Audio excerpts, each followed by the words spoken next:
The power of concentration is the faculty of all faculties, the power of all powers, in a sense. It goes to the essence of all other faculties of our mind, of our life energies, even of our physical capacity. It is the faculty or power by which the whole universe was created, by which it is secretly and overtly sustained and unfolded. And I will dwell on these ideas as we proceed. But for us practically, it is the one faculty by which we can develop all our other faculties and capacities, draw out and perfect all of our innate potential, exceed all our limitations, overcome all difficulties, and attain to whatever we seek, however mundane, however profound, however high or impossible appearing. So it is something which is worth knowing more fully, and that's what this discussion will be about. Swami Vivekananda, in his writings on education, wrote that if he had to do all of his education all over again, he would not waste time learning subjects. Instead, he would develop his power of concentration and detachment. And having perfected both, he could gain knowledge of any subject at will. Now, in this statement is the key and secret for all learning, not only academic learning but also life learning and even spiritual learning. The two things he points to are power of concentration and detachment. He goes on to elaborate. He says that ultimately it is by the power of concentration that people attain to any knowledge. The scientist concentrates all his attention through the microscope on the cells or minerals, and by that focusing, exclusive concentration, those things reveal themselves to him. The biologist similarly concentrates on nature or some operation and working or part of nature, and by that concentration, the knowledge is revealed. Consider that in all knowing, where actually there is a breakthrough, where you learn, you know, the very process in its essence is a gathering and concentration by which the knowing takes place. It's as if at that point, your concentration allows you to penetrate some barrier which prevented you from knowing, and then connects you to the knowing itself to the point where you become the knowing, and then you know. This experience of how we know something is fascinating to explore subjectively. Observe what happens within you when you're studying, when you're reading, when you're listening, or when you're just daydreaming, and suddenly you know something. There is at that moment a kind of a flash, which you can at best describe like an illumination. Something lights up within you, something becomes bright, clear, revealed, open. What was it a moment ago? It was not seen, it was not open, it was as if covered up. But at that moment it got revealed. And there's actually a sense of a light that fills your mind or your seeing at that moment. If you observe that transition point, it was sudden, suddenly it was revealed. But notice the character of that experience where it's revealed. You rush out to tell people, you know what I just discovered. You want to share it. But when you try to explain, you find the other person cannot see it. There is as if a screen that prevents him from seeing. Until perhaps there's a breakthrough and again he sees and there's a flash. Oh, that's what you mean. But when you're struggling to help him cut through that veil, in your own consciousness you're seeing, it's so simple, it's so obvious. It's as if, and you feel it like this, it's as if a part of you, part of your own awareness, part of your own being and existence, that's when it's obvious. The sense, when we use the word obvious, the sense behind it is that I already knew it. I cannot lose it because it's a part of me. I can forget it temporarily, but that's a kind of a covering again. It's not in my immediate domain of awareness, but it's not gone from me. It's like if I ask you now, do you have legs? Oh yes, of course I have, and your attention turns there. But a moment ago, before you were conscious, you didn't have them. Actually you had them, but they were out of your awareness. In fact, the experience of discovering something is like remembering something you had forgotten. It's no different. Have you had this experience where you remember something which you had actually forgotten from your childhood, an incident someone reminds you, oh, I had forgotten all about it. And that's no different from learning something new. The only difference in your internal consciousness is the thing which you remembered had a greater familiarity. The thing which you didn't remember but you knew learnt had a less familiarity. You don't have immediate associations with it. New associations form. Whereas with the old thing that came back, you had associations which popped up with it. And you say, oh, okay, so I knew it. If you didn't have those associations, it would be like a new discovery. No difference. And this happens because your awareness concentrated on a point until it broke through the screen. Now here we come to a profound insight of the nature of knowledge. All knowing, all learning, in a sense, is this removal of a screen. And that implies, ultimately, everything that's out there is already a part of you, only covered up by so many layers and screens.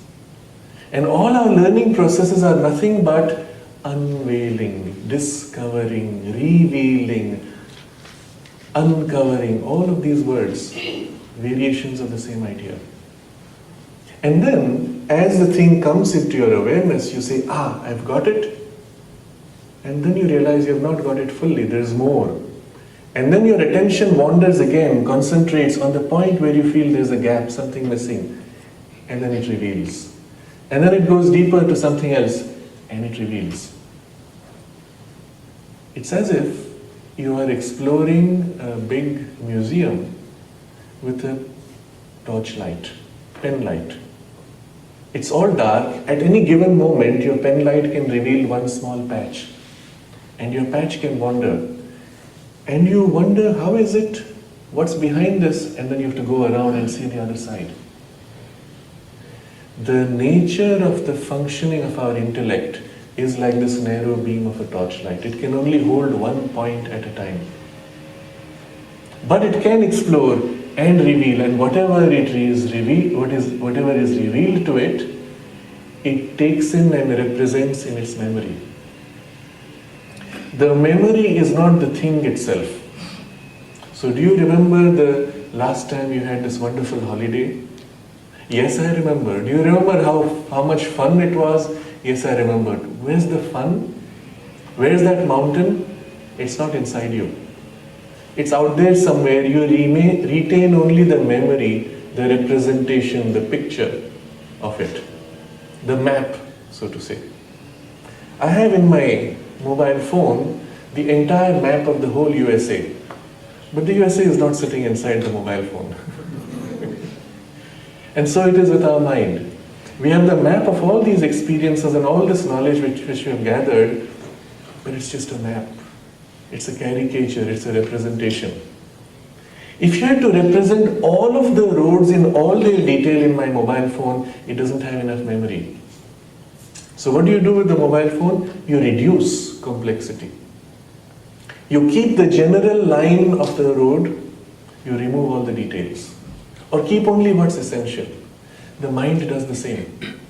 All the life experience that we have been through, as it creates its map, representation, it drops out the details which would otherwise clutter the mind. And yet observe what happens. When you remember that holiday, you remember the beautiful mountain scene, and then your mind can concentrate on that and as if cut through the generality and get into detail.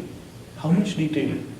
Do you remember that little lizard slithering away? Do you remember how its tail moved, how its feet moved? You have to make a little effort perhaps because you didn't observe. But if you did make an effort and if you did observe, you can get back that detail. Under hypnosis, it's even possible to recover minutest details which you did not consciously notice. The bird that flew by when you were gazing at the mountain peak is still retained somewhere inside your subliminal memory. It's all there. It's drawn out by the concentration turning and focusing on what it wants to know. This time though, the revelation is also there. Each time, yes, I remember. And then if you cut through the road map and go into the experience, you can even relive the experience. Has that happened to you? You daydream and remember a beautiful moment, and then suddenly you are in it. You are it. The experience is once again real to you. And then someone pulls you out of that daydream and you say, oh, I was daydreaming, I was remembering those good old days. But that was different from the surface memory of representation. It was actually re-entering the experience. What made it happen? Your concentration focusing, cutting through the roadmap representation to see the thing itself behind it. Now, in fact, roadmap is not true knowledge. It's only representation, picturization. Your encyclopedia, which is written in English, is unintelligible to someone who does not know English. Does that mean its knowledge is any less? But it's not knowledge. It's a representation of knowledge in a language which another does not understand. But when you have knowledge directly without representation, we all understand, irrespective of language. The beauty of the mountain scene, we all experience it. You don't need language for that. Representation needs language because it's a representation, it's a limitation, a filtration. It's not the thing. Consider now, when I remember my mountain experience, and then I share it with you. And as I share it, I begin to relive it. And I bring back the mood of that experience. And as I speak, in your own consciousness, there is a kind of an identification that takes place. And suddenly you share in my experience. And you notice at that point, the words don't matter. There is a direct transmission of knowledge, experience. Ultimately, all true knowledge is experiential knowledge, where you are one with the thing itself. Otherwise, it's not knowledge. What gets you to that oneness of the thing itself? The gathering of your awareness, power of concentration, cutting through the layers that separate you from it and get you to the identification of it. You see how powerful, how important this concentration is. It's the means by which you can acquire any knowledge, any experience, and no knowledge or experience is truly yours unless you're identified with it. And concentration is what gives you that power of identification. That's why Swami Vivekananda said, I would develop my power of concentration first. He also mentions a second faculty that he would train, which is detachment. Why is that? You notice when you concentrate to know something, if you go with a fixed bias, if you go with a fixed idea, you often don't find the thing itself because the thing is different from what you expected. If I go into a museum looking for a particular beautiful diamond. And with my torchlight, I have decided that it is stored in the basement. I can search all over the basement, forgetting that it's on the first floor, or not knowing that it's on the first floor. And I'll never find it, because I went with a fixed idea. My fixed idea limits my consciousness and ability to perceive. My canvas on which the experience reflects or registers is distorted. The mirror is distorted. My registering consciousness is agitated. And therefore, even though I may touch an experience, I may not be able to receive it fully. Or in receiving, I may register, represent in distortion. And therefore, the second requirement of Swami Vivekananda's approach to training was equality, detachment. When you are detached with no particular preference, like a clear mirror, you can reflect. Not only reflect, then with the power of concentration, you can connect, identify, experience, be one with the thing itself.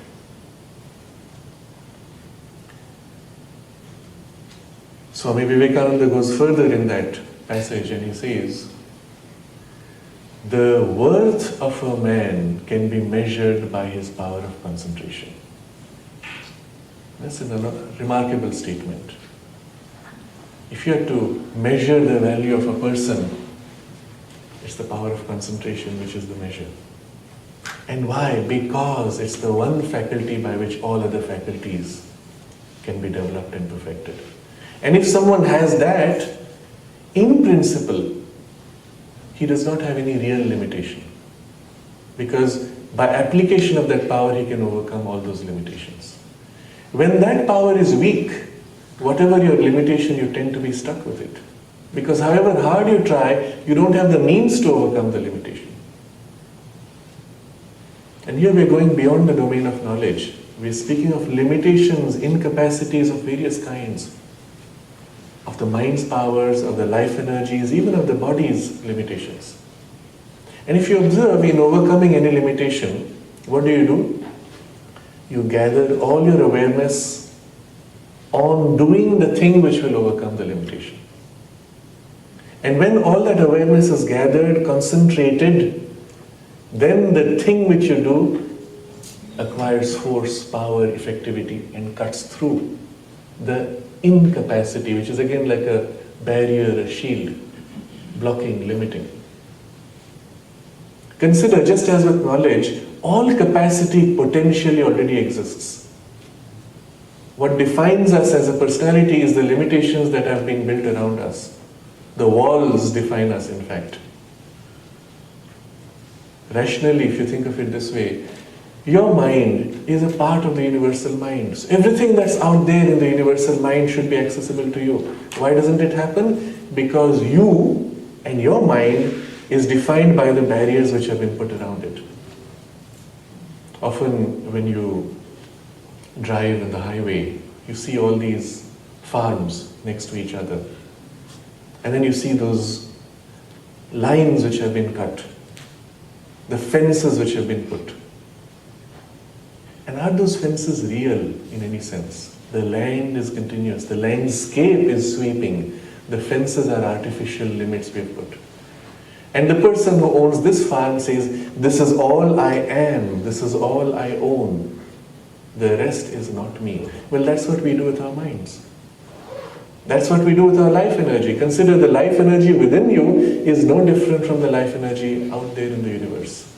In fact, you're taking it in all the time through breathing, through eating, spontaneously by absorption around you, and you're throwing out your waste into it. And there's a continuous exchange. So why do you feel tired? Logically, you shouldn't. Because you should be able to replenish all you want because it's all out there. And there's more outside you than within you. So it should pour into you. Well, the reason you don't is because there is a barrier. Self-created perhaps, instinctively created or created by evolution, whatever you may call it. But that's the barrier which limits. And the same with your body.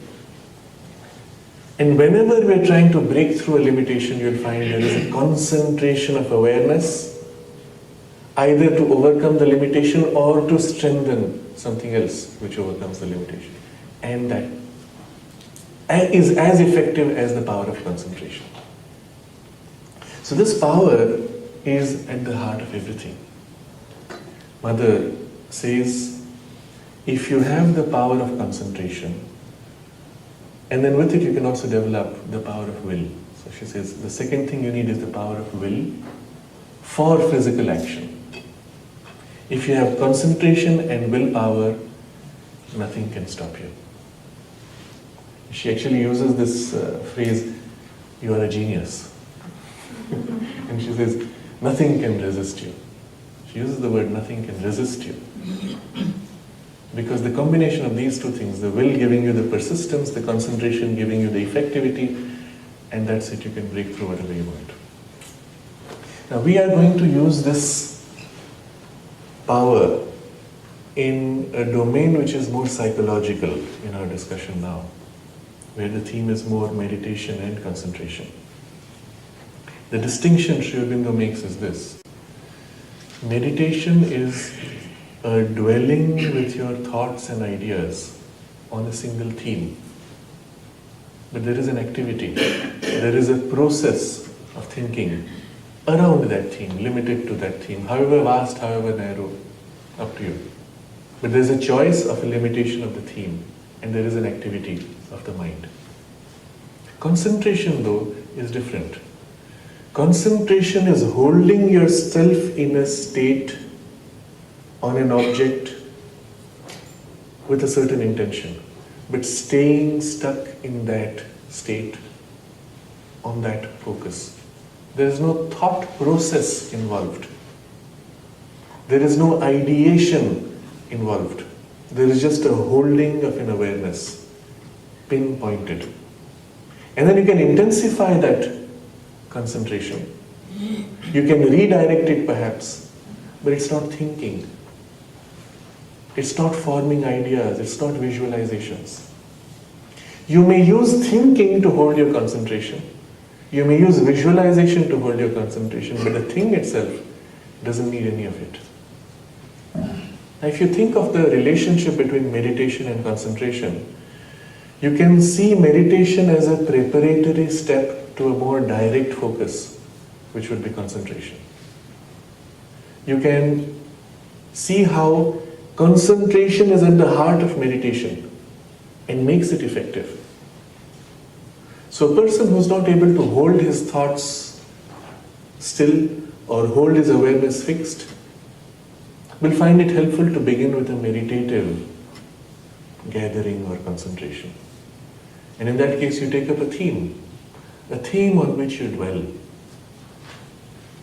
When you sit for meditation, we use the word meditation in a loose sense, including both meditation and concentration, contemplation, all of those variations. So when you sit like that for your morning, evening or other meditations, you place a theme in your mind, ideally a theme which is uplifting, which raises you to an ideal, which turns you towards the divine, which gives a deeper sense or purpose to your life. And then let your mind remain on that, thinking about it, dwelling on it. Sometimes thoughts may subside, but your awareness remains wandering over, feeling that thing. For example, you may dwell on the theme of your aspiration towards the divine. That's a beautiful beginning. It helps you to introspect and become aware of that deep core within you, where there is this spontaneous turn towards the divine, towards the sacred, towards the beautiful, the auspicious, towards the true. And you observe how there is this deep joy, deep sense of fulfillment when this inner core turns towards these things. And you notice how all these things are really aspects of the divine, ways of relating to the divine, means and forms by which you can know the divine. And you remain dwelling in that. Your thoughts may drift, your emotions wander, your attention drift, but on these things generally. And you will notice as that happens, you actually discover things. You get to know things within you, you get to know things around you. You notice, for example, that when you spontaneously turn to the truth, there is a certain deep satisfaction. And you realize that the reason why I'm not happy with that particular activity in my life is because it's contrary to this turn. And suddenly you discover a great truth about your life and your circumstances. And things just unfold in this way. And meditation can be a very useful tool in this sense for self-exploration or deepening and intensifying the relationship with the divine, or even for solving a problem by dwelling on it with this turn.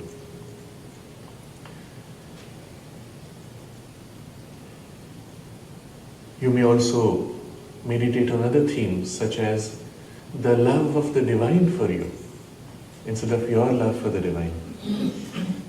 And you'll notice in so many different ways, you turn back to the whole sweep of your life and you see how at every step He has carried you, cared for you. Although you were not conscious, although you thought that those things happened to harm you, they were painful, and you look back and you say, well, I'm so glad it happened because, and now you can see so many more things, how you grew from it, how other greater dangers were avoided and so on. And then perhaps dwelling on it, suddenly you begin to feel the love of the divine for you. And you begin to feel how it has permeated your whole life like a gentle perfume at the backdrop. You were just too busy with your sensory experiences to turn in and feel it, but it was always there as a support. And now dwelling on it, it is as if felt more concrete. And you begin to feel yourself filled with it, suffused with it. Dwelling on it intensifies your contact with it, makes it more concrete, more real. Until at some point perhaps even you begin to melt in the divine's love for you. And you see how the meditation dwelling, even as an activity, leads you to an experience. Or you can meditate on how this whole wide world with all its infinite diversity is really one. Interconnected, interdependent, and with an underlying oneness that holds it all. And then your mind can wander across anything and everything. But with this idea, to see how it is all connected with everything else, dependent on everything else, the trees, the soil, the birds, and each is locked in this complex interdependence. If the bees and the butterflies stop pollinating the flowers, nature dies out. These little things, so trivial looking, have such an important place. And in this way you dwell on each of these in the chain. They depend on the flowers and the flowers depend on them. And all of these interdependencies, and the air, and the water, and the earth, and how the earth regenerates and renews itself, and how it all receives things from the sun, and so on, wider and wider, until at some point all the little things merge into this wide, massive, universal flow of life, of love, of oneness expressing in these massive movements and in these tiny details. And your heart is widened, your mind is amazed by the beauty of it all. And somewhere deep within you, you are one with that sense of interconnection and oneness. Or you may meditate on that which is common to it all, or that which transcends it all. And then it's a different kind of meditation. There is in many of the Vedantic traditions a very valued form of meditation, which is a negation of everything, which says, not this, not this, not this. It's a very interesting meditation if you pursue it. And the idea is, what's permanent? What's real? And the two are really the same thing, worded differently. What's real is what's permanent. And only what's permanent is real, because other things just change, they fade away, die out. What's permanent here? What's permanent in me? What's permanent in my relationships? What's real in them? What's real in this world? What's real in that tree? And perhaps the only thing real I see is its constant renewal, the persistence of its life energy.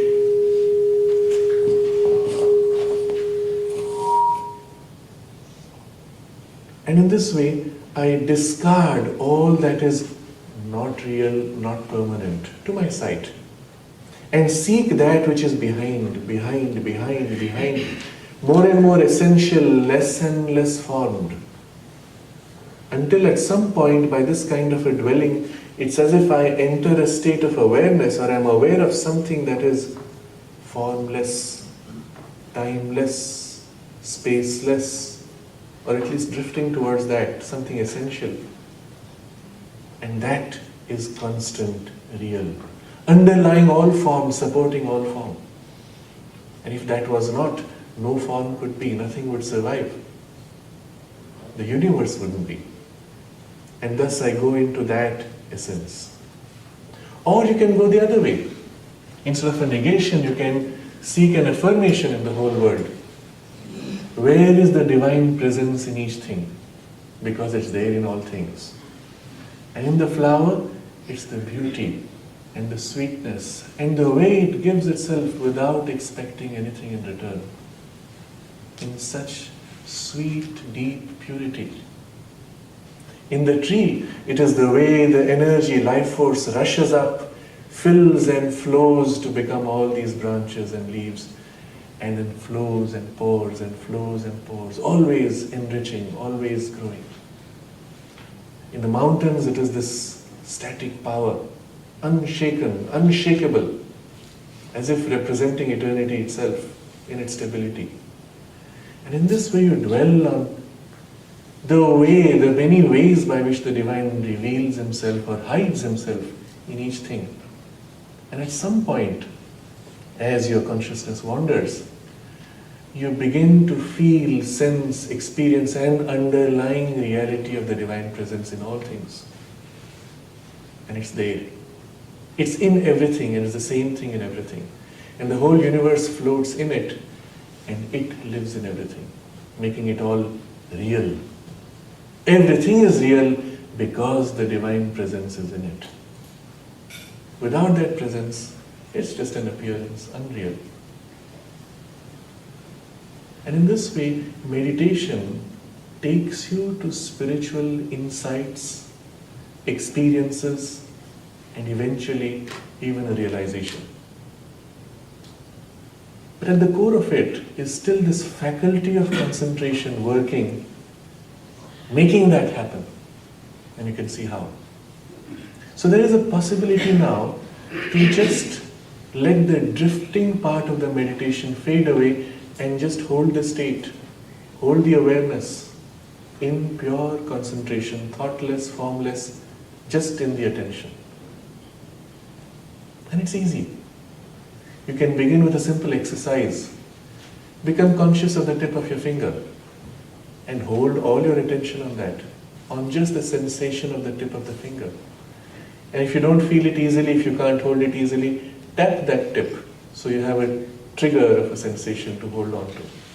And then hold that sensation, not allowing any thoughts to come in the way. Or if you find a mixed state, half meditative, half concentrated, well, let the thought wander, but limit it to just that sensation. And you'll find it's not difficult. You can hold the awareness constantly without thinking as a movement of thought. You can hold the point of awareness and then narrow the point more and more, until at some point everything else tends to fade away and only that sensation remains. And at that point you're one with that sensation. And that's a state you continue to hold as long as you can.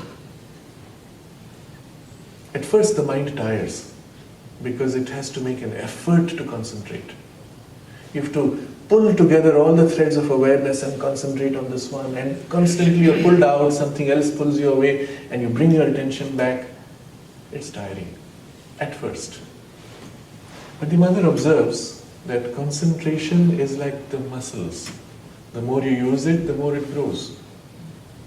And as you persist, you'll find very quickly it becomes easy to hold. And you can hold for longer with less effort. And then interestingly, after a while, you find it is tiring to be dispersed. And you feel fresh, centered when you are concentrated. And once you have crossed that threshold, the rest becomes relatively easy. And once in a while, you'll actually experience this, that a circumstance, an environment, or an activity disperses your consciousness, and suddenly you notice, oh, why am I so tired? Notice this happens even otherwise, when we gossip, when we are in idle chit-chat, or when we just are in a chaotic environment. We come away exhausted and we don't know why. It's because our energies were dispersed. But when we are in a concentrated discussion, maybe it's gone on for 2 hours, but if it's concentrated and meaningful, enriching, you actually come away refreshed.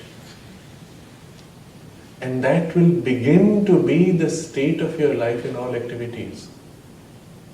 Not only that, that power developed concentrating on the tip of your finger or an object or whatever it is, will automatically exercise itself in all the things you do. In the yogic tradition, there is a particular form of practice which is considered to be very helpful. And then you can have variations of it as the point of finger that I suggested. You sit before a blank wall, draw a tiny point, not too large that you can see its surface, not so tiny that you can't see it at all, or that you have to strain your eyes, just comfortably tiny.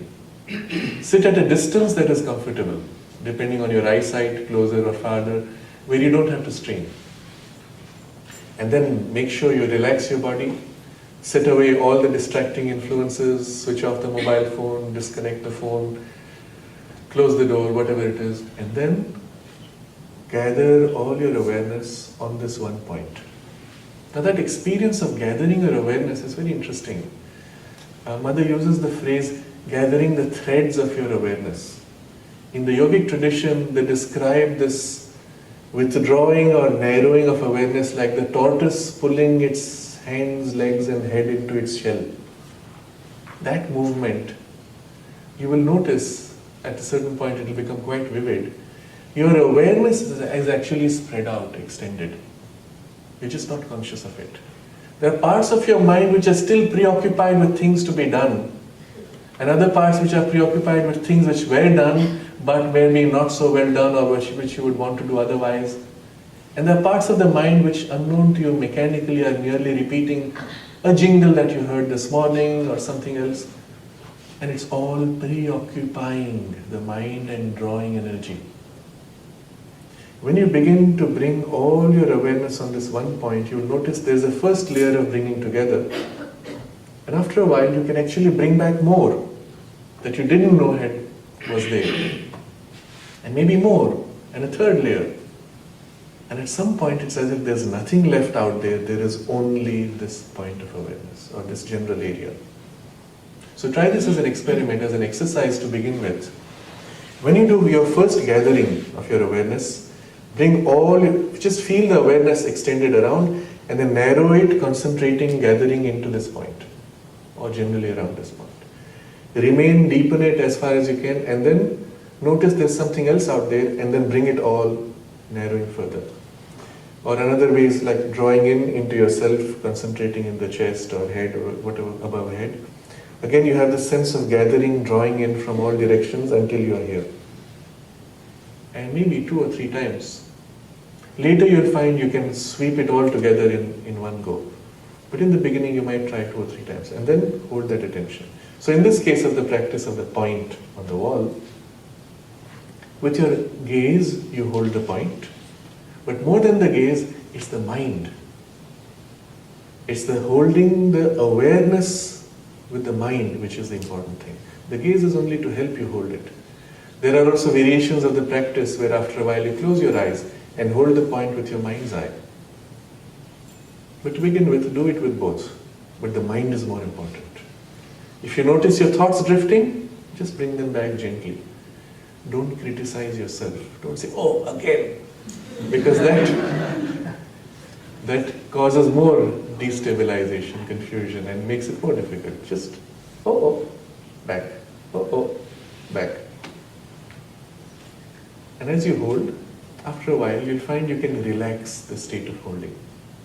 You're holding at first, and you'll notice a tension in the eyes, tension in the body, tension in the mind. But once you've got it to that point, you can consciously relax the body, let go, and just hold with the mind. And after a while, perhaps consciously relax the mind. You can hold awareness without tension. Oh, that's not difficult. That's it. And then hold and hold as long as you can.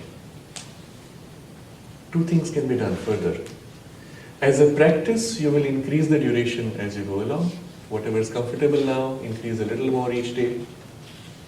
But the other side, in the concentration, once you're comfortably centered on it, try to let your awareness gather even more tight, narrowing as if, allowing everything else to fade away. There's a point where visually you will experience like a narrow tunnel. Anyone has done this practice? You feel that at some point everything else just blurs out. Visually you don't see it in focus anymore. And yet this point is crisp in focus. All the stuff around it is out of focus. So it's not your eyes, it's actually your registering consciousness which is narrowed. And then you keep at it. And at some point even the rest doesn't exist. There is only this point. And continue further. And the mother says at some point there is a breakthrough. You as if cross a threshold and you're in a different state. One with that on which you concentrate. There's a variation to this which the mother recommends as an activity, as an exercise. She says when you have a problem and you need a solution, make a representation of the problem on the board, on the wall, and then do this kind of concentration. And when you have this breakthrough to the other side, you'll actually break through into the solution or the insight of the solution. It's the same process with a different application. But the pure point focus is an excellent training exercise. It's like when you want to strengthen your muscles, you don't start by lifting chairs and tables in your house. You lift weights, which is a mechanical, meaningless activity. But once that is done, you can lift any chair or table, it's easy. So it's like this, when you focus on the point, it's that meaningless activity. There's no purpose, no problem you're trying to solve, and yet the purpose is to attain that state. Once you have it, you can do it to anything easily. You will notice in this, when you apply your concentration to other things, not physical center, but states, awareness in yourself subjectively, you'll notice that there are two sides to that concentration. Let's say you want to hold your state of mental awareness. I'm conscious that I'm conscious. Just hold that state of awareness. You don't have to think, you're just aware. And occasionally things will pull your attention. A sound, a sensation, temperature, something, an idea. You notice each of those represents an extension, a thread of your awareness. Simply pull it back, pull it back. Whatever comes, just pull back your thread of awareness. As you center, there is the negation of all else. So the power of concentration has a dual side. One is what you concentrate on, and the other is the rejection of all else. It's the negative side of it. You don't try to reject. It's like, try not to think of the monkey. So if you try to reject, it becomes difficult. You defocus, you cease to pay attention. You pull back the thread of awareness that is involved in.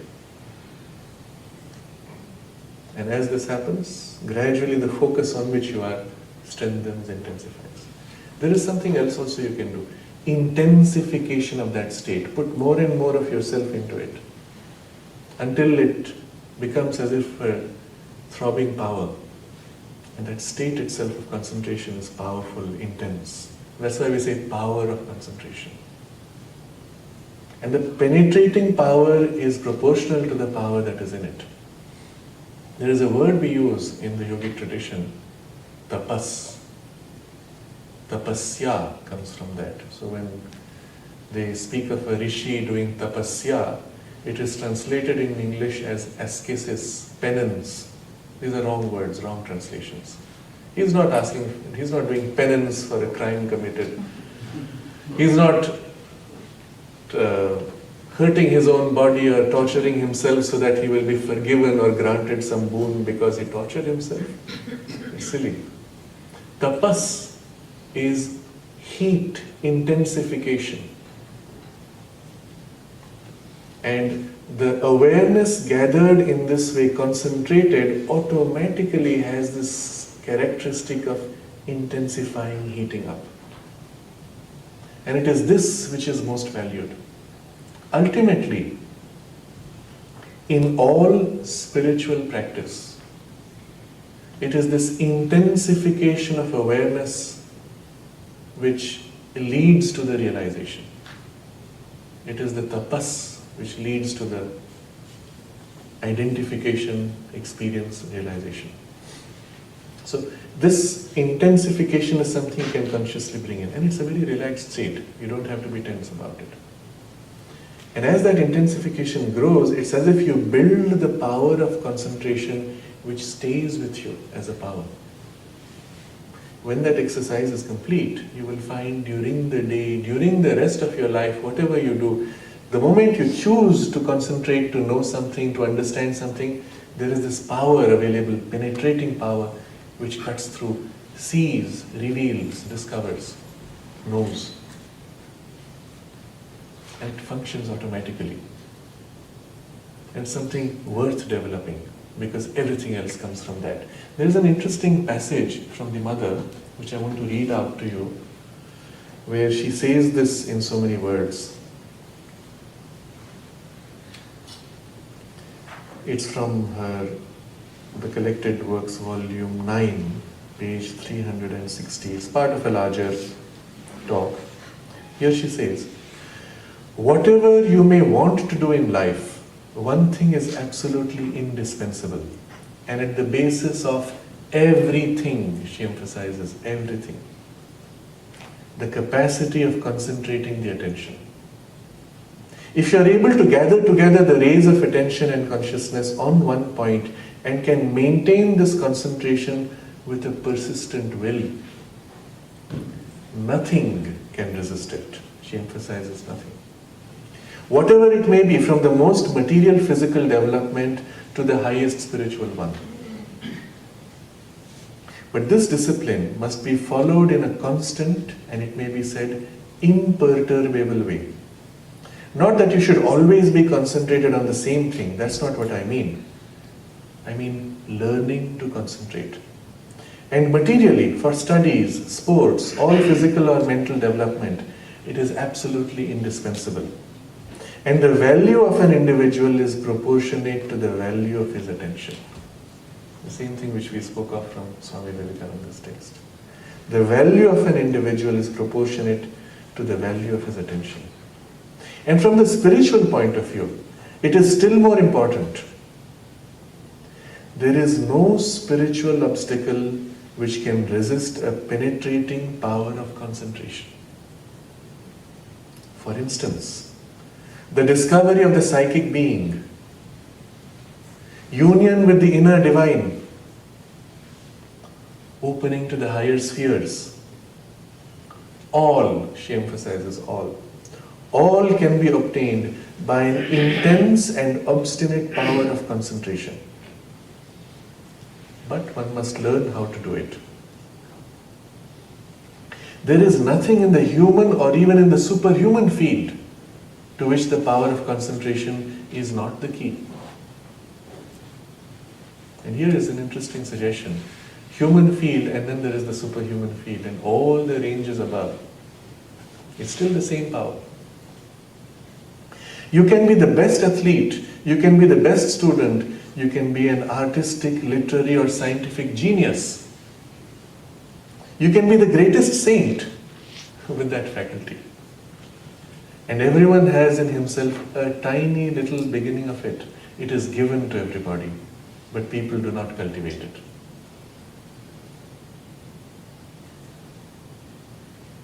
It's an interesting passage. There are other such descriptions where she speaks of, similarly, of the power of concentration. When we turn this power of concentration for inner exploration and discovery, and this is our priority now, there is a whole universe which opens up. There are so many ranges, dimensions, worlds which are available for our exploration. As rich and diverse is the universe outside us, much more is the inner. When we map the spectrum of the human consciousness, we find we are like this tiny tip of the iceberg, proverbial iceberg, but tiny tip. The rest inside is not 9/10 of it, it's far more. The tip out there is not 1/10, it's far less, 100th, 1000th perhaps.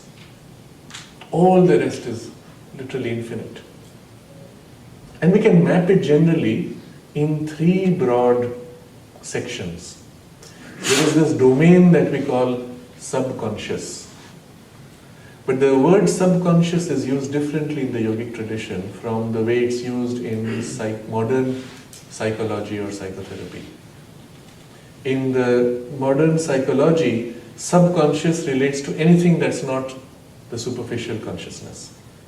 But here we mean it in a different way. Subconscious is that which is below the domain of our range of awareness.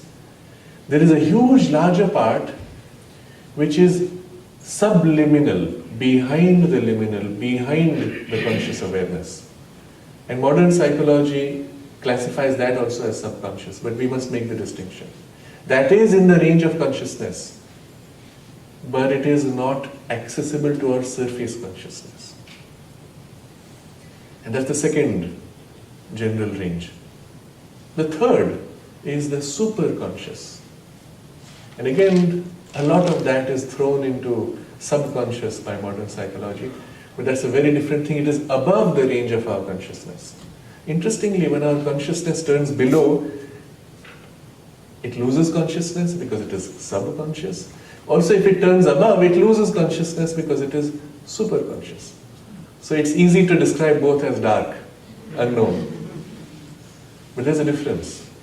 The move downwards is a loss, self-loss in darkness. The move upwards is a self-loss in illumination. You cease to exist separately. And so it looks like I have lost my memory of it. I forgot. I've lost myself.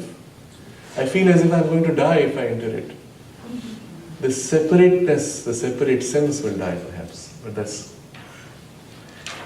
there is also kind of a vagueness we associate with all 3 domains. Because in our first entry into those domains, we lose touch with our rigid form. Interestingly, your thoughts don't have rigid form, your emotions don't have rigid form, only your body has rigid form. But because your thoughts and emotions are happening in the body, and we identify them with the body in our experience, we feel this kind of thinking and feeling also to be as concrete as the body's distinctness of form. When you enter a state of daydream, it is fuzzy, it is vague thought. And so we call it dream, hallucination, unreal, because it doesn't have the rigidity of form as this body. But that was how pure mind is felt as. If you enter the world of pure mind, the mental world, it's very similar to the daydream. There is no distinctiveness of form, and yet there is form, but it's fluid, fuzzy, vague. Your own awareness is fuzzy and vague.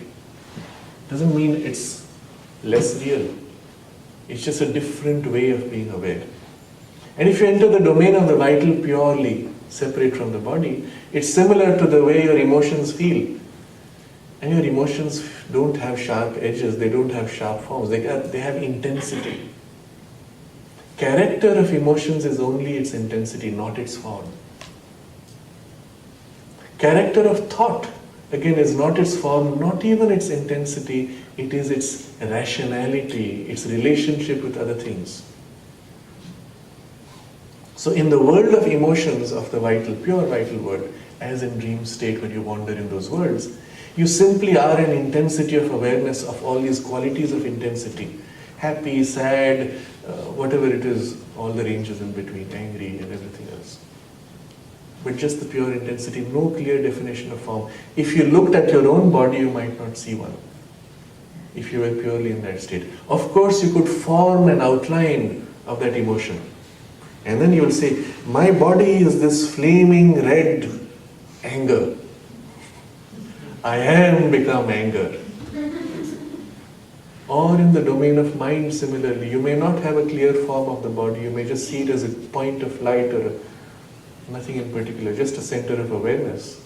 Or you could give it form and a thought form, and then you can have any form that you visualize and reshape it, mold it.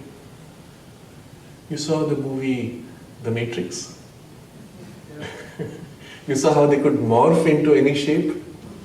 That's natural in the vital and mental worlds. It's not natural in the physical world because this domain is the domain of form and rigid and persistent form. But because in our body we experience our mind and emotions in body and as body, we feel, oh, my thought is clear, my emotions are clear. But the moment you drift away from the body surface consciousness, subconscious, subliminal or superconscious, the first thing that seems to happen is a kind of vagueness. In fact, the first drift inwards, and let's focus now on the subliminal. The subconscious is not interesting for us. It's just losing yourself in darkness. The subliminal is interesting and the superconscious is more interesting. But when you first drift inwards, as when you sit for meditation, you turn your attention inwards and try to go in, there is a vagueness. And sometimes it is disconcerting for people. What's that? I thought I was half asleep. I was dreaming. I was not meditating because I was vague and dreamy. Unfortunately, those people stop making that effort or think that they are not getting it and so it's difficult and they stop. But it's useful to remind ourselves, well, that's how it is. It does get vague because it's a different way of being aware. And you're not used to that kind of awareness. You know, those who are in daydream, they're very clear about the state of daydream. They've grown familiar with it. Now it's their world. When you snap out of daydream and fall into this, that looks vague, dreamy. But when you're in daydream, then this world looks vague, dreamy and something far away, isn't it? It's similar when you go in the meditation. That domain which gradually you will become aware of and familiar, and then it will be like second home, or even first home, and this will be second home. You will find after a while, if you go deep enough, that that is so real, so fulfilling. You don't want to come out there into that. Oh. And when you do come out, my God, that's all faded. I thought I had a very intense experience, but where is it? I barely remember it now. I remember that I thought it was intense, but now I don't feel the intensity. So it must have been a daydream, it must have been hallucination, it must have been imagination. And we dismiss it all. Unfortunately. It's not. If it's imagination, you can create it at will. Can you do it right now? No. So it wasn't imagination. Simple test that Sri Aurobindo says. If it was your imagination, you can do it at will. Do you feel that state of uplift and deep joy and deep fulfillment? Can you recreate it just like that? You can't. It's there somewhere. You've lost it perhaps. It was not imagination, therefore. You must get back to it. It's a state and it feels subjectively as if it has a location. Where is it? Well, I just came out of it, it's fresh, I can go back into it. But if I don't do anything about it for a few days, now the experience has faded. Where is it? I don't know. I have to start all over again. And that's why it's important to have that frequent, regular, inward, I'll use the word exercise, going within. It keeps the thread, the link intact. Once the thread is gone, it's a whole universe, remember. You might not find the same thing, you might find other things. Now what led you to it What takes you back to it is the power of concentration. If I'm here dispersed and I try to feel it, well, I can only feel the center of my physical sensation of the chest. That's not it. The thing is in a deeper dimension. You have to as if shift levels as you enter it. And for that, I must bring my awareness. If it's another dimension, why chest? You can enter from anywhere. Yes, you can. But there are natural link points for different levels of consciousness. And here at the center of the chest, just behind, as you go in first, is the whole domain of your emotions linking in to your physical consciousness through the chest. That's why you feel emotions in the chest. But the emotions are in the whole subtle body. But the link point from the subtle body to the physical is in the chest. So it's the natural place where you feel it more intensely. Have you ever had intense anger where it was all over? Not just in the chest. So it's actually there everywhere but focal point here. Same for the thought. Link point for the mental consciousness to the physical is in this region of the head. Therefore we concentrate in the head to enter a certain level of consciousness and so on. And above the head for superconscious domains. But actually the mind is everywhere, the emotions are everywhere, the superconscious is everywhere. It's just the entry point. Interestingly, the psychic being, the soul itself, also has its link point or natural connection in the center of the chest. But it is not in the emotional being, it is behind it all. Behind the mind, behind the emotions, behind the subtle physical. But its natural passage of self-expression is here in the center of the chest. So it's easy therefore to confuse the true soul with the surface soul. Because both connect here. So when people tell you, unfortunately this is popularly taught nowadays, follow your dream, follow your heart, follow your emotions. Yes, there's a truth to it. But if you follow your surface heart and your emotional impulses, you're in for a big chaotic journey. The truth of follow your heart is follow the true heart. Behind the emotions, behind the thoughts, in the stillness and silence of your inmost sacred space. And it has no impulse. It does not have a compulsion. It has only an aspiration and a spontaneous, joyous turn of self-expression. Very similar to the flowers. That's why Mother says the flowers express in nature the psychic consciousness. And if you observe how the flower expresses itself, well, that's how the psychic presence expresses itself. It doesn't compel. It doesn't grab to attract. It just is.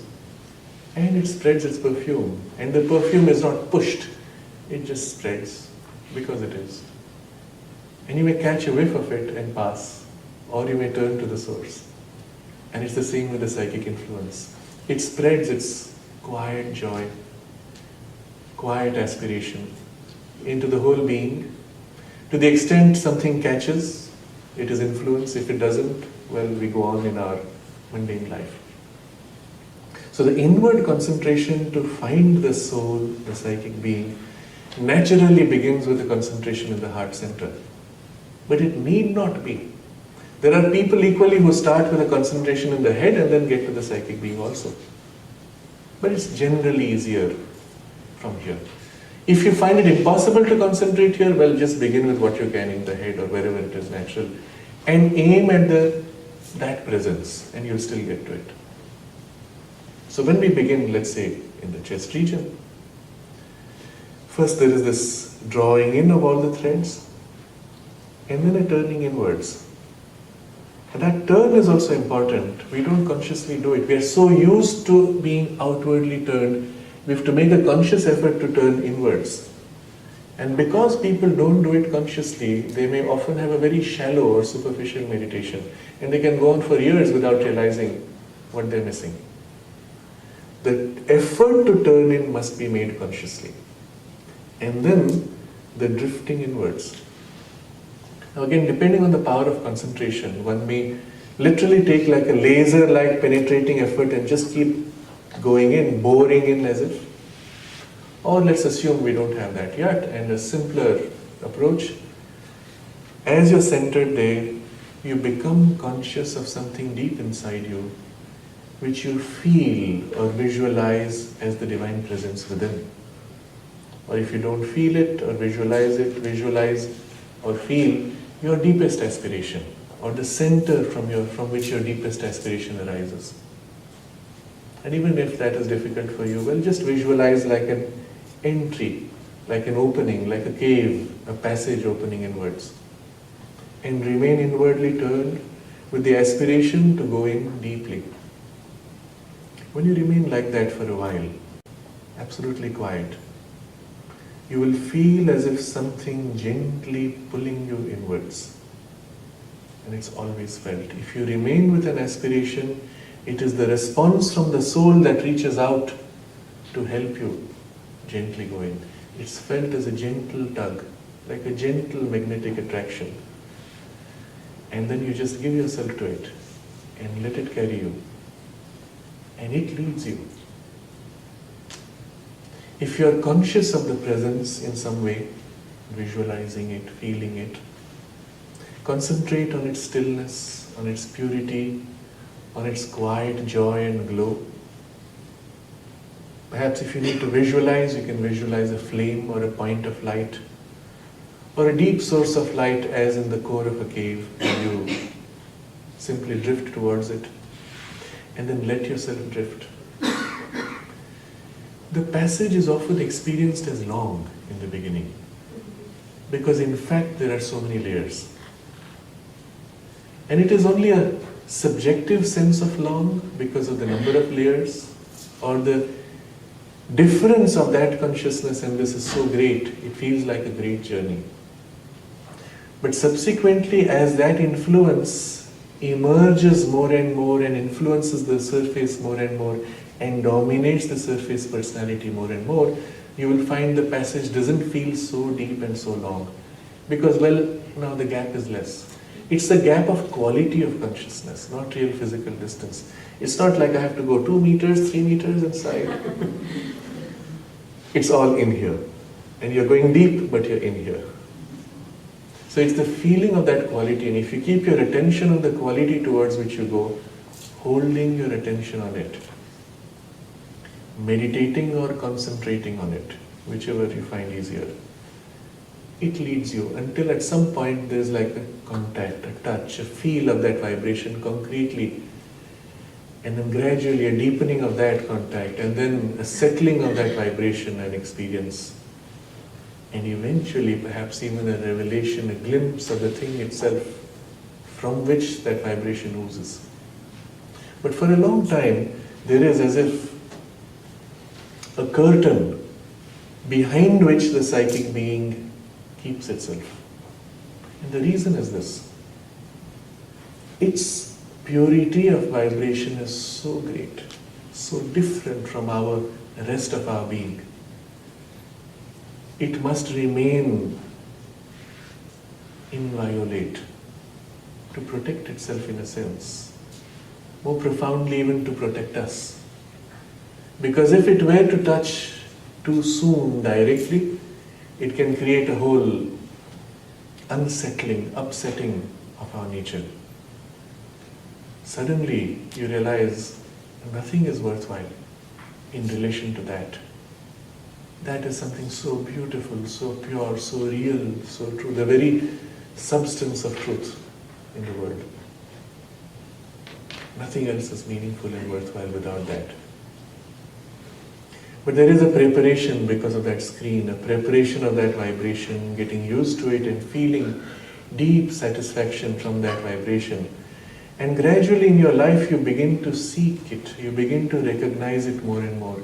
In different spaces, different experiences, in relationships with people. You feel that gentle vibration behind all the paraphernalia of the human relationship. And that is what nourishes everything else. And you value it, you seek it, and other things perhaps become less important. But as that familiarity grows with the whole of our outer personality, there is a reduction of the gap, and then one day it reveals itself fully. And still, it takes time before the whole personality can be ruled by it. But that process after that is inevitable.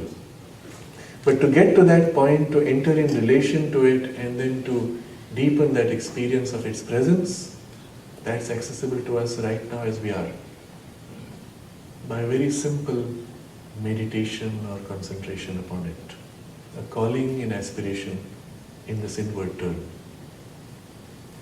But it's the same process we would use, or the same principle we would use, if we had to explore all the inner worlds. And this is not spiritually necessary or useful, but well, it's part of the domain of life experience. And eventually it is the domain which has to be lit up and ruled by the spiritual light and presence. And I'll just briefly discuss some of these possibilities also. One can explore all of the gradations of consciousness which open out from within us into the universal. As I said, there's this whole ascension of consciousness between the subconscious to the superconscious. All this in between has gradations of what Sri Aurobindo describes as the inner physical, inner vital, inner mental. And any of these could be focused upon and entered into as an exploration of worlds. In fact, many of our dreams, not all, are spontaneous explorations of those worlds. We wander into a certain level of consciousness in which we went to sleep or in which we live, experience things of that world, but because, remember, that's vague, unformed to our surface registration, as we emerge from dream, we lose memory of it. Or we remember it only in some fragments. And there's a whole gap between that whole inner consciousness and the surface consciousness, which needs to be bridged. How do you bridge it? Power of concentration. How do you do it? Just at the moment when you begin to wake up, you're aware of both domains. Hold the awareness in that. And then tilt it gently inward, tilt it gently outward, tilt it back inward. And in this way, gradually you'll find you're forming a connection, and more of the inner memory is brought to the surface. It's a very interesting thing. As you emerge tilting outwards, the memory of the inner experience fades. As you tilt inwards, you tend to drift back into sleep, and you may fall into sleep again and lose the surface awareness. So you just remain on this edge and go in a little bit to recall the details of the dream, and then tilt out, carrying that memory to the surface, registering it on the surface consciousness, imprinting it as a memory, and then going back. It's actually switching between two memories and as if transferring. You know, the mobile phone has a mobile phone memory and a SIM card memory, and the two don't meet, but you can transfer. This passage can be held if you have a power of concentration. If your concentration is weak, you will tend to fall out or fall in again, back into sleep. But if you have a power of concentration that is well developed, you can hold it there and then work upon it. Very interesting. Doesn't matter if you don't have it so strong yet, but by persisting, you will find you can develop it. In any case, the point being, you can make a conscious entry in even as you can make a conscious entry out, exit out. So when you wake up from sleep, you can do this. When you drift into sleep also, you can do this. The interesting part is this. The level of consciousness at which you enter is the quality of the world that you will experience. If I've just watched a horror movie and my nerves are tense and shaken up and I'm surrounded with this cloud of fear and tension, well, I will enter one of those very low worlds and have nasty dreams, nightmares. If before sleeping I have read this beautiful passage from Savitri and my whole consciousness is turned in my aspiration to the divine, as I drift into sleep with that aspiration, I will enter those higher worlds and perhaps have beautiful experiences. And in return, again I come back on the same level at which I entered. And therefore I am more fresh. And the aspiration was constant throughout the sleep. because I was in it. Even if I don't remember, the continuity of the aspiration is something so valuable. In a sense, you are continuing your sadhana, your spiritual life in your dream state. You entered it at that level, you exited at that level, and throughout the night you were in it, though you don't remember, it doesn't matter. And it's deep nourishment for the inner parts. Even when externally the life may be going through extremes of crisis and your consciousness is exteriorized, at night in those parts at least the spiritual life may continue unaffected if we make this effort. The same principle though also applies when we turn the consciousness to exploration upwards into the superconscious, which I won't dwell upon too much now. I think we have a session titled The Mind and Beyond Mind. We can take that up later. But the point is, the power of concentration is still the key there. There is a theme which Sri Aurobindo recommends, which is for a meditation. But through that meditation, we can also apply our concentration and enter in experiences, perceptions of various facets of the theme, which is the theme of meditating on the Brahman.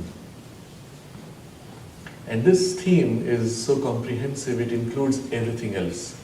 The world as we see it in our external experience, the subconscious, the subliminal and all its worlds, and the superconscious, and that which transcends it all, and everything in the past, and everything in the present, and everything in the future, all that is Brahman.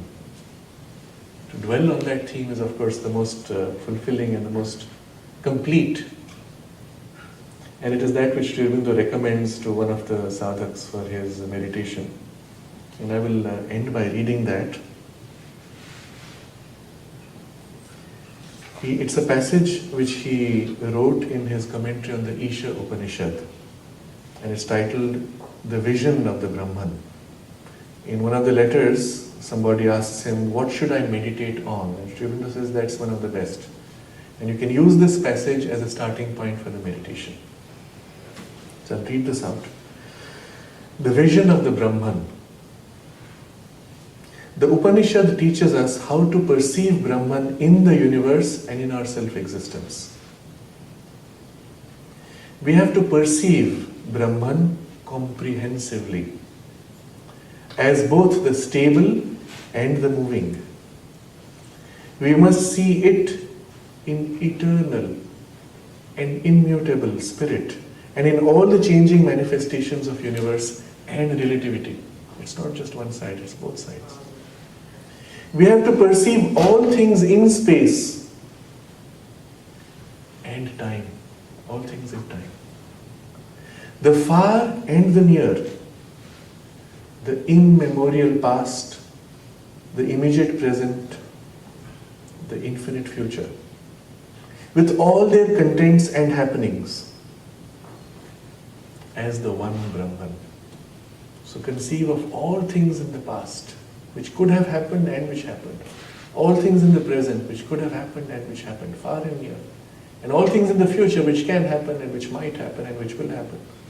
All that in totality, as Brahman also. We have to perceive Brahman as that which exceeds, contains and supports all individual things, as well as all universe. It exceeds universe, contains universe and supports universe. And it exceeds, contains and supports all individual things. Transcendentally of space and time and causality.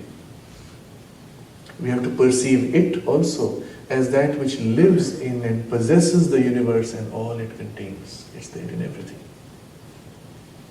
This is the transcendental, the universal and individual Brahman, Lord, continent and indwelling spirit, which is the object of all knowledge. Its realization is the condition of perfection and the way of immortality. Very interesting suggestion he throws when he says, it is this transcendent, universal and individual Brahman which is the object of all knowledge. In a sense, every time we seek to know something, it is He who we are seeking for. Every time we discover something and there's a revelation, it is He that is being revealed in an aspect, in a part, in a way of knowing. I began by saying that the power of concentration is the power by which the universe was created. Well, this is how it all began. The Brahman is all this. Everything that is, everything that can be, all possibilities, all potential, but held timeless, spaceless, transcendent one. Unknowable. And yet He can know Himself. And when He knows Himself, He is pure existence, pure awareness, pure bliss. Bliss of existence, awareness. But still not bound to form. How can that which is indivisible express itself as form? And the power He exercises, His power, is the power of concentration. Tapas. He gathers his awareness to concentrate on an aspect of himself, a limitation, a formulation of himself. And as he concentrates, that is what he becomes. He becomes flower. And as he concentrates, he becomes tree. As he concentrates, he becomes mountain and earth and sun and each and everything. But remember, he is timeless. So all these infinite possibilities on which he concentrates are simultaneous. So he is at the same time the flower and the branch and the leaf and the tree and the mountain, each separately by separate concentration simultaneously. And what else is he? Everything that can be, anything you can imagine, he is already that in himself. He is already that. It's not that he will be one day. He is already and was always, because he was outside time. Isn't it? In fact, you can imagine a form because he has already become that. Your imagination is only a capturing and identification of that form of him, which you think is your creation. That's why all object of knowledge is really him. There is nothing other than him. What you seek to know is himself that's being revealed in all your life experience. But he created each of those possibilities of form, experiences and relationships and energies by power of concentration, by which he limited himself into these appearances. And then by the same creative power of concentration, he arranged all of these in relation to each other as an unfolding sequence of causality in space and time.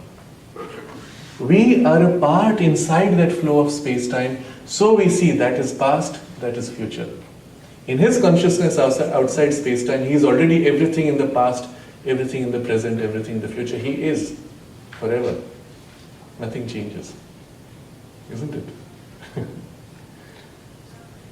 And that power of concentration by which he built the whole cosmos and laid it out for us, for himself really, is the power that exists in us in this tiny piece that we call my power of concentration. That's why Mother says it's given to each one of us. Well, it's actually his power. So diluted and so limited because, well, our consciousness was formed in a state of dispersal. Our individuality is dispersed. And as we develop the power of concentration, intensify and complete it, we come closer to his creative power of concentration by which he formed the universe. And when in our consciousness we are one with him, our power of concentration is the totality of his creative power of concentration. We share in his creation of the universe and in his play of the universe. We are, to use a modern term, co-creators with the divine. We participate in his self-manifestation and in his self-play. So this power of concentration is not something which is something you have to struggle to develop. It's also something which you can recover in its source and origin, because your power is only a tiny fragment of that which is supporting behind it. It's the power to create the whole cosmos. So I'll pause with this. Maybe, I don't know if we have time for a question, or maybe we just end with it. 2-3 questions.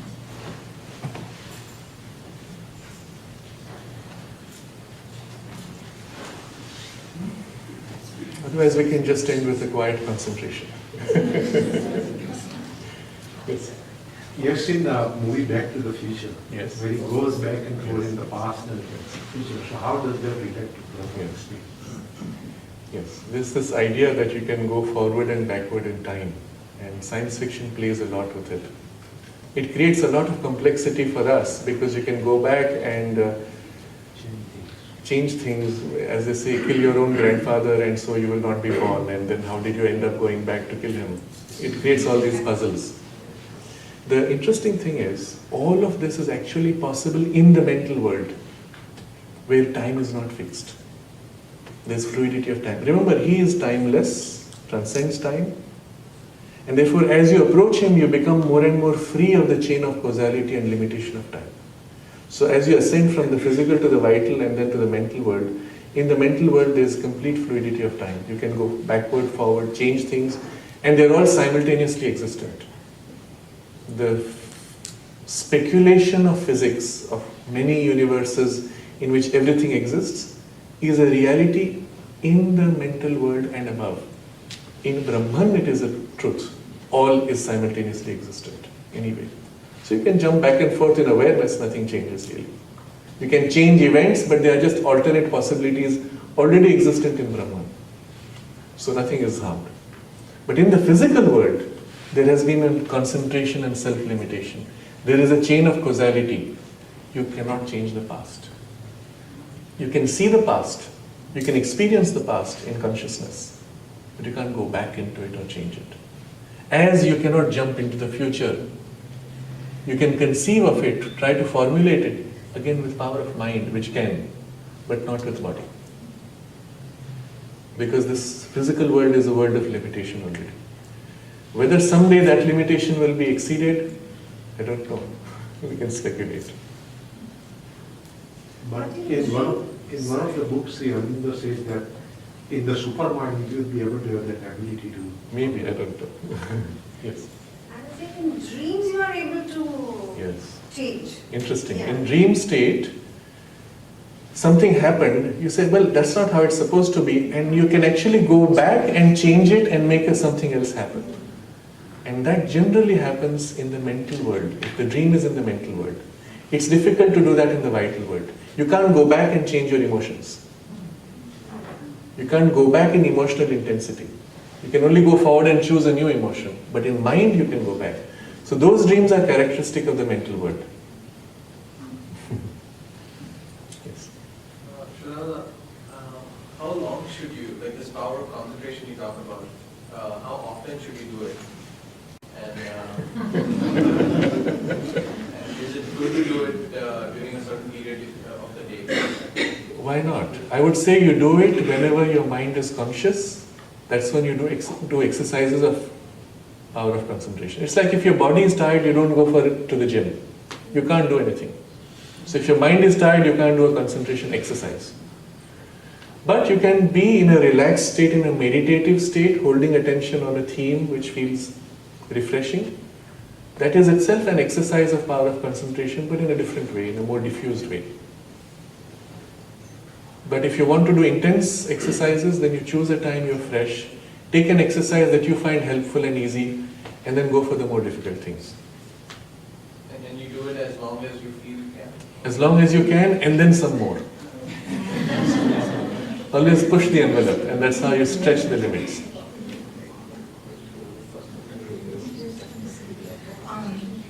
What about, would you consider the sleep of the yogi, or what some schools call yoga nidra, is that a special type of meditation when you're going through the koshas?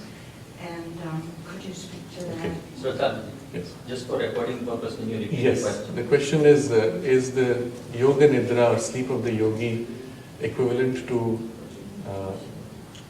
There are some schools, I mean, I know there are many schools of yoga. yes, can it be used for spiritual purpose? It can be, it need not be spiritual. I'll explain the possibilities, the range that exists. You can develop the power of continuity of consciousness in sleep and use it to wander worlds. That has no spiritual value. You can use it merely to remember dreams. It's good training, but it has no spiritual value. You can use it to maintain a state of aspiration, and immediately that has a spiritual value, even without wandering into words. Now here comes a whole range of potential variations. One is, as you slide into sleep, you enter with that state of aspiration. There are parts of you which wander, do things, have dreams, but this frontal part, which is in a state of aspiration, remains as a thread, and it comes out waking.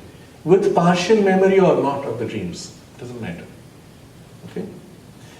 A variation to this is, you go in and quite deep and actually wander into higher worlds in a state of aspiration. And then come back with memory or not of it and emerge. Both are possible, and everything else in between. There can be a double state, a part which wanders mechanically, a part which retains only the aspiration, or a conscious entry and wandering with aspiration. Doesn't matter, either way. The main thing is the aspiration, spiritually. So just the capacity to have yoga nidra and continuity of awareness in sleep state is not necessarily a sign of spiritual development, nor is it spiritually useful necessarily. You can make it spiritually useful, then of course it's extremely valuable. Actually, if you have the meditation book, like how to meditate, I've read somewhere you keep saying the mantra, I am, I am. What is the major significance of this? Is that saying I am like divine isn't me, or like What is the phrase you were told? Soham? I am. I Only I am? Yeah. I am that, or just I am? This I am, I am, I am. Okay. I don't know from which book this is, but generally in the yogic tradition, one of the mantras used in meditation is dwelling on the idea and with the use of the mantra, I am that, or that I am, soham asmi, variations. Sometimes they tie it with breathing. So you go so, breathe in, hum, breathe out. All of it is good as a first step to make that first entry. If you keep stuck with the breathing, then you don't go deep, because your attention is stuck on the body. Or a part remains on the breathing, another part wanders within. But the thing which gets you the result is the part which goes within anyway. So I've met people who had the tendency to wander in, and then they say, oh, but I'm supposed to watch my breath, and they will come out. So generally I would recommend, if you do use breathing, once you are sufficiently in, let go of the breathing. The body will continue, go deeper to the thing itself which you seek. Unfortunately, many of the preliminary exercises of this kind become the be-all and end-all, and then the main point is missed. Similarly, the use of the mantra. You can use it even mechanically as so, hum with the breathing. It will have a result, certainly. We'll discuss that in greater detail tomorrow. But when you do it with the meaning, it has a greater result. And at some point you can let go of the words completely and just hold the meaning. And then you can be in pure concentration, or even a drifting meditation. But I am that. And give yourself to that, lose yourself in that. And then there is a contact and a deepening of experience. Very good. We would like you to walk us through meditation at some point, so keep that in mind, please. So I think we'll close with a quiet concentration, just gathering all that we have shared, received, centering ourselves briefly, opening ourselves to the divine, offering ourselves to the divine for a minute.